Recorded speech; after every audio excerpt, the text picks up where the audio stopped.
హామీ ఇవ్వాలి.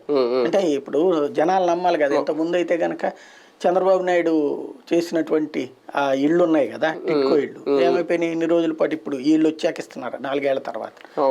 అట్లాంటి పరిస్థితి కాకుండా మళ్ళీ జగనే వస్తే కనుక మేము మళ్ళీ వస్తే ఈ పూర్తి చేస్తాం. ఇప్పటికి ఎన్నైనాయి? కేంద్రానికి చెప్పిన లెక్క 9 లక్షలు, అధికారికంగా డబ్బులు రిలీజ్ చేసింది కేంద్రం 7 లక్షలు, మొత్తం ఎంత 31 లక్షలు చెప్పారు. చేతికి కాగితాలుగా ఇచ్చినటువంటిది 21 లక్షలు, అదే పట్టాలు ఇచ్చేసి.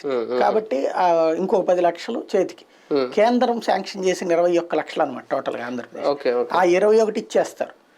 ఆ 21కి సంబంధించిన దాంతో పాటు ఇంకో 10 లక్షలు కూడా మేము క్లియర్ చేస్తాం. అంటే పేదవాడికి ఇల్లు లేని పేదవాడు అనేవాడు ఉండనివ్వను నెక్స్ట్ ఎలక్షన్స్ ఇచ్చేటప్పటికి 29కి అని చెప్పచ్చు, నమ్ముతారు కూడా.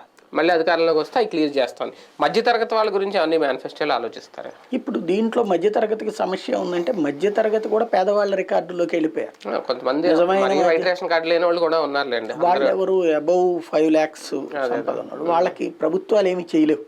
ఈ ప్రభుత్వమే కదా, ఏ ప్రభుత్వం ఏమి చేస్తే కేంద్రం చేయలేము.